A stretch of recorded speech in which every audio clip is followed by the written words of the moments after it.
پاکستان کے اندر جو دہشت گردی ہو رہی ہے، جو ایک تو سب سے بڑا جو ٹرین کا انسیڈنٹ ہوا، پھر ہم نے اس میں دیکھا کہ جو فارن انوالومنٹ تھی، یہ جو وار فیئر ہے، 5th جنریشن وار فیئر، یہ تھوڑا سا آپ ہمارے ناظرین کو بتائیں کہ اس کے کمپوننٹ کیا ہیں اور یہ کیسے آپریٹ کرتے ہیں یہ 5th جنریشن وار فیئر۔ بسم اللہ الرحمن الرحیم۔ سب سے پہلے تھے وہ صاحب آپ کا بہت شکریہ کہ شکریہ آپ سر۔ نے اس موضوع پہ بولنے کے لیے ہمیں مدعو کیا۔ دیکھیں 5th جنریشن وارفیئر جو یہ ورڈ جو پہلی دفعہ آیا تھا وہ کوائن ہوا تھا 2003 میں۔ رابرٹ سٹیل ہوتے تھے یو ایس مرین کور کے انٹیلیجنس میں ہوتے تھے اور پھر یہ سی آئی اے میں بھی رہے۔ ٹھیک۔ ان نے یہ ورڈ کو کوائن کیا تھا اور یہ 5th جنریشن وارفیئر جو ہے یہ اپنا حدود حاصل، یہ کنونشنل وارفیئر سے ٹوٹلی ڈیفرنٹ ہے۔ یہ آپ اپنا جو ٹارگٹ ہے اس کو اچیو کرتے ہیں تھرو انفارمیشن سینٹرز کریٹ کر کے، انفارمیشن ٹیکنالوجی کے تھرو آپ اپنے نریٹو کو اس طرح پورٹرے کرتے ہیں کہ جو آپ کا مخالف، جو آپ کا دشمن ملک ہے اس میں آپ اپنا نریٹو بیچنے میں کامیاب ہو جاتے ہیں اور وہ اس نریٹو کو سمجھتا ہے کہ ہاں یہ نریٹو جو ہے یہی حقیقت ہے۔ تو اس کو achievement of your target through without involving the conventional warfare کو 5th جنریشن وارفیئر کہتے ہیں۔ ٹھیک۔ آپ کے ناظرین کو بتاتا چلوں، اس کا ایک کلاسک ایگزامپل آپ کو میں دینا چاہوں گا کہ یہ کس طرح 5th جنریشن وارفیئر اور ہمارا یہ جو دشمن ملک انڈیا ہے اس کو کس طرح لیڈ کر رہا ہے۔ آپ کو یاد ہوگا 2021 میں، بڑا کلاسک ایگزامپل ہے، 2021 میں جب ہمارے پاس نیوزی لینڈ کی ٹیم آ رہی تھی، سپٹمبر میں ان کا ٹور تھا، تو 19 اگست کو ٹی ٹی پی کے پیج سے، فیس بک پیج سے احسان اللہ احسان نے پہلا تھریڈ جاری کیا تھا، رائٹ۔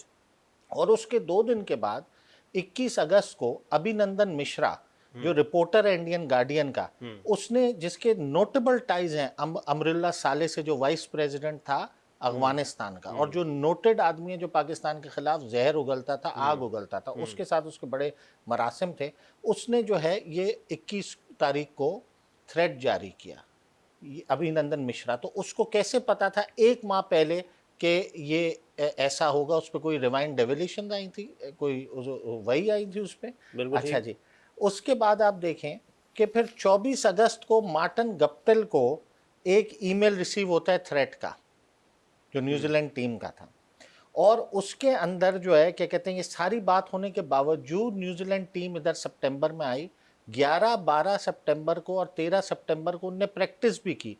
آخری دن جس دن یہ میچ کو اترنا تھا، چند لمحے پہلے 17 سپٹمبر کو ایک ای میل جنریٹ ہوتا ہے۔ اب یہ بہت امپورٹنٹ بات ہے سمجھنے کی، رائٹ۔ وہ جنریٹ ہوتا ہے حمزہ افریدی 7899@gmail.com کے تھرو، وہ یہی تھریٹ کا بولتا ہے، اور نیوزی لینڈ ٹیم اپنا دورہ ختم کرتی ہے۔ اب جب اس کے بیک گراؤنڈ میں گئے تو پتا چلا، جب اس ای میل کے بیک گراؤنڈ میں گئے کہ وہ جس فون پہ کیا گیا تھا وہ ریئل می کا فون تھا، اور اس فون پہ 13 ای میل آئی ڈیز کریٹڈ تھے، ایک یہ تھا اور باقی سارے انڈین اوریجن آئی ڈیز کریٹڈ تھے۔ رائٹ۔ یہ بہت امپورٹنٹ بات کر رہا ہوں۔ بالکل ٹھیک۔ جب اس کو ٹریس بیک کیا گیا کہ یہ کس سم سے یوز ہوا ہے، تو وہ جیو سم سے نکلا، جو انڈیا کا سب سے بڑا نیٹ ورک پرووائڈر ہے۔ تو لہٰذا اس بات سے کیا ثابت ہوا کہ جو ہمارا دشمن ملک تھا اس نے کوئی وار نہیں، کنونشنل وار نہیں کی، بٹ ایک انفارمیشن کو اس طرح پھیلایا، پاکستان کے امیج کو اس طرح ڈیمیج کیا، تھریٹ الرٹ کو اتنا ریئلسٹک ہو کر دکھایا کہ ہمارا وہ ٹور کینسل ہوا، پاکستان کی امیج خراب ہو، انٹرنیشنلی کرنے کی کوشش کی گئی اور ہمیں نقصان بھی ملا۔